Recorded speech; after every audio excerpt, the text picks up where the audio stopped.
안녕하세요. 1학년 1학기 수학 1단원 국가지혜수 단원 살펴보기 두 번째 영상입니다. 지난 시간에 이어서 이 단원에서 배우는 내용들을 좀 더 알아보도록 하겠습니다. 수세기는 이후 수학의 기초가 되는 활동입니다. 처음으로 수를 다루어 보는 일이기도 하고요. 그리고 수세기가 잘 되면 자연스럽게 덧셈과 뺄셈이 이루어지게 되고, 그리고 띄어세기 같은 것들을 통해서 자연스럽게 곱셈으로도 연결이 됩니다. 그래서 초등학교의 기본이라고 할 수 있는 수와 연산 영역은 한 계열은 수의 체계 계열을 배우게 되고요. 자연수부터 분수, 소수와 같은 수의 체계를 배운다면 다른 한 부분은 연산인데, 이 연산이 사칙 연산을 다양한 수의 범위에서 하게 되는 거예요. 그래서 일단은 자연수 범위 내에서 사칙 연산을 다루고, 그 다음에 분수와 소수에서 사칙 연산을 다루는, 그래서 이 수세기라는 것은 수와 연산 영역의 가장 기본이 되는 부분이기 때문에 여기를 좀 자세히 아주 튼튼하게 밟아주시면 연산으로 연결이 됩니다. 그래서 이 부분들을 좀 잘 알아두시면 좋을 것 같아요.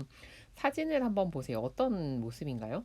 예, 아이가 뭔가 열심히 손가락을 이용해서 뭐 계산을 하는지 수를 세는지 하는 모습들이 보입니다. 수세기를 처음 하는 아이들에게서도 흔히 볼 수 있는 모습인데요. 수라는 것은 굉장히 추상적인 것인데, 이 시기의 아이들은 어떠한 구체적인 사물이 있어야 좀 더 쉽게 생각할 수 있거든요. 그래서 손가락은 언제든지 휴대할 수 있는 굉장히 좋은 참조물이 됩니다. 첫 번째 수세기의 원리는 추상화의 원리입니다. 추상화의 원리라는 건요, 어찌 보면 가르치는다기보다는 수세기를 하려면 기본이 된다는 그런 전제라고 보시면 돼요. 어떠한 사물을 센다고 했을 때 그 사물을, 수세기의 대상이 되는 사물은 다양한 특성들을 가지고 있죠. 다양한 구체성을 가지고 있지만 우리는 그게 예를 들어 공이라면 재질이든 모양이든 색깔이든 이런 것이 아니라 그게 셀 수 있는 물건이라면 셀 수 있죠. 그것이 바로 추상화의 원리입니다. 두 번째는요, 안정된 순서의 원리입니다. 안정된 순서라는 것은 수에는 일정한 순서가 존재한다는 거예요. 1, 2, 3, 4. 예, 다음에 올 수는 5죠. 이러한 순서가 있는데, 이 안정된 순서의 원리가 충분히 자리 잡지 않은 아동의 경우에는 1, 2, 4, 5, 6, 7처럼 중간에 어떤 수가 빠진다거나 1, 3, 5, 2, 4 이런 식으로 순서가 뒤죽박죽이 되는 경우가 있어요. 그래서 이런 안정된 순서의 원리를 기르기 위해서 이런 문제들 많이 보셨을 거예요. 1, 2, 3, 4, 5 이렇게 해서 순서대로 연결을 해봐라. 이런 것들 많이 해주시면 좋고, 그냥 평소에도요, 수세기를 같이 해주시면 좋아요. 1, 2, 3 아니면 번갈아 세기 같은 것들. 이건 띄어세기의 기본이 되기도 하거든요.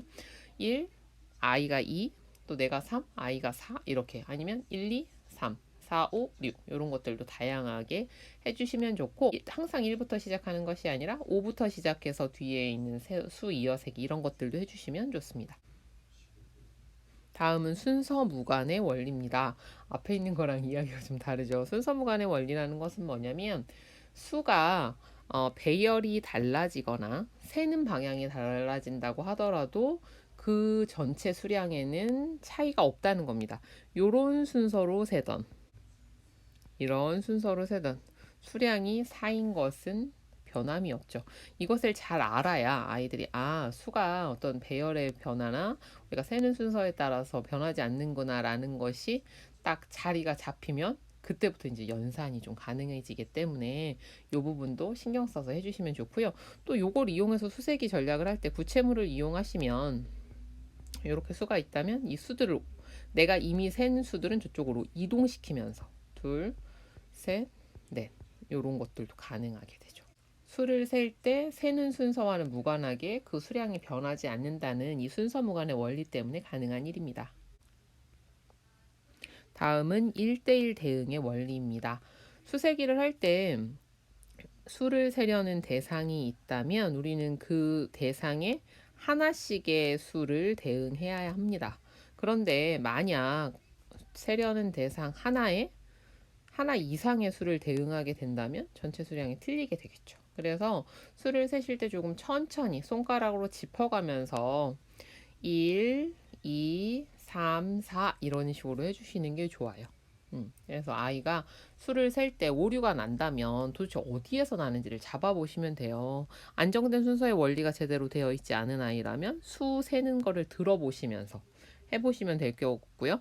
근데 분명히 제대로 세는데 뭔가 이상이 있다. 그러면 손가락으로 하나하나 가리키면서 세는 모습을 보시면 아, 얘가 지금 하나에 하나를 제대로 대응하지 못하는구나 찾아낼 수 있거든요. 그리고 1대1 대응의 원리를 좀 더 잘 길러주시기 위해서는 하나의 수량이 좀 똑 떨어지는 모형을 사용해 주시는 게 좋아요. 가능하면 다른 것들의 간섭을 덜 받도록. 그리고 레켓넥을 이제 고르시는 영상에서도 제가 한번 말씀을 드렸는데 레켓넥 같은 경우에도요. 모양이 만약에 좀 요렇게 옆에 있는 거랑 붙어서 하나처럼 인식되는 것보다는 완전한 구 형태가 더 좋습니다. 똑똑 하나씩 떨어진다는 느낌이 잘 나도록. 안 그러고 레켓넥 수 옮기기 하는 거 보면요. 아이들이 아직 이렇게 소근육이 잘 발달되어 있지 않기 때문에 하나 옮기면서 이제 하나 옮기지 않고 하나 옮겼다가 어떨 때는 막 두 개를 한꺼번에 옮기기도 해요. 그런데도 이제 수를 셀 때는 하나 옮기고 두 개 더 옮기면 3이라고 해야 되는데 그냥 1, 2 하면서 가서 나중에는 수량의 오차가 발생하는 일들이 벌어지거든요. 그래서 1대1 대응의 원리는 그렇게 가르쳐 주시면 됩니다. 마지막은 집합수의 원리입니다. 집합수의 원리는 다른 말로 기수성 뭐 이런 식으로도 표현을 하는데요. 수량을 셀 때 우리가 어떤 대상에 이제 앞에 있는 순서대로 말씀을 드리면 수와 하나하나씩 대응해서 일정한 순서로 수를 붙이게 되죠. 그랬을 때 집합수라는 건 뭐냐면 마지막에 붙인 이 수, 얘가 이 전체 수량의 값이 된다라는 겁니다. 이게 집합수의 원리인데요. 아이들이 당연한 거를 좀 잘 모르는 경우가 있어요.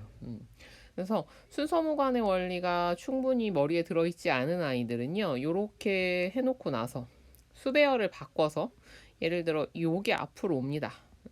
그리고 1, 2, 3이라면 자 여기가 이거 전체가 4지 이게 4지 라고 하면서 얘를 가르쳤을 때 아니요 이건 3이고요 얘가 4예요 라고 말을 하기도 합니다. 네, 순서가 바뀌는 게 아니라 그냥 하나의 대상에 이름을 부여한 상황이 되는 거죠. 그런 경우에는 그게 아니라 바뀌어도 전체의 수는 변하지 않아 이 전체를 4라고 하는 거야 라고 얘기를 해주시고 그러면 이런 의문도 가질 수가 있어요. 3과 4를 놓고 비교했을 때 1, 2, 3, 1, 2, 3, 4.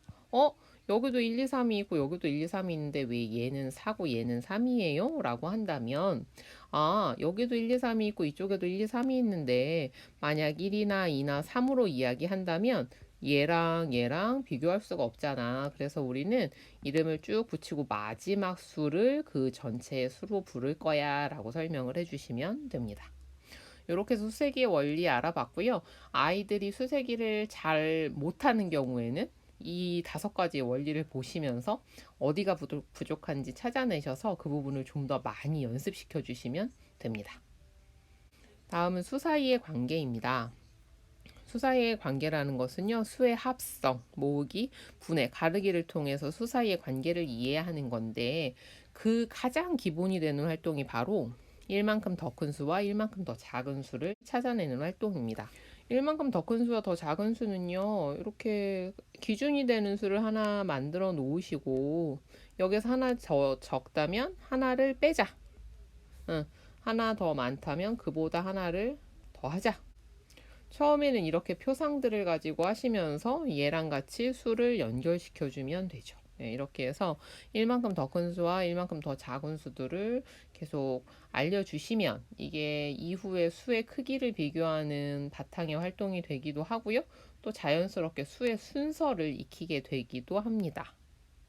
그리고 1보다 1 더 작은 수로서 0이 도입되게 됩니다.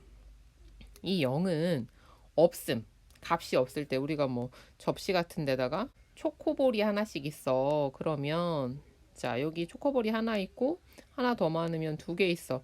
그러면 초코볼이 하나 더 적으면 어떨까? 그럼 여기는 없잖아요. 그죠? 이 경우에도 우리가 여기를 0, 1, 2로 표현을 합니다. 그리고요. 0은 또 하나 아주 중요한 역할을 하는데요. 빈 곳을 나타내기도 해요. 네, 자리값에서 그 자리가 비어 있다라는 것을 의미하죠. 그러다 보니까 얘는 굉장히 추상적인 비약이 있고 과거의 기록들이 잘 남아있지는 않지만 0을 제외한 나머지 숫자들 1에서 9까지의 숫자들이 사용된 시기와 0이 사용됐다고 되는 시기 사이에 굉장히 긴 간격이 한 270년 정도의 간격이 벌어져 있다고 얘기를 합니다. 그만큼 0이라는 것은요. 수 발달사에서도 좀 늦게 발견이 된 수이기도 하고 아이들도 되게 어려워하는 수기 때문에 초기에서는 그냥 1보다 1 더 작은 수로서의 0을 좀 알게 해주시고 자주 사용하게 해주시는 게 좋습니다. 수 사이의 크기 비교로 넘어갈게요. 수 사이의 크기 비교는 수의 의미, 앞에서 말씀드렸던 거 있죠. 그리고 관계에 대한 이해를 바탕으로 해서 수의 크기를 비교하게 됩니다. 그런데 이 수의 크기 이전에 아이들은 비교 활동을 이미 하고 있죠. 물건의 비교부터 먼저 합니다. 눈으로 딱 보이잖아요. 이때는 많다와 적다라는 표현을 가지고 물건을 비교하는데 이 물건이라는 이 표상을 수와 연결시키면서 수의 비교가 이루어지고 이때 표현도 그 이전에는 많다 적다라고 했다면 크다와 작다를 이용해서 수를 비교하게 되죠. 그랬을 때 표상과 연결해서 크기 비교를 해주시는 것도 필요하고 또 수의 순서를 비교하면서 크기를 비교해 주시는 활동도 같이 해주셔야 합니다. 네, 그래서 표상과 수를 연결해서 크기를 비교하는 것들, 뭐 예를 들어서 이런 비교들도 해주는 게 필요해요. 이렇게. 수를 보고 표상을 떠올릴 수 있는 이것들이 이 다리가 튼튼하게 연결되면 아이의 수감각이 굉장히 좋아질 수 있거든요. 1학년 1학기 수학 1단원 9가지의 수에서 어떤 것들을 공부하게 될지를 좀 살펴봤습니다.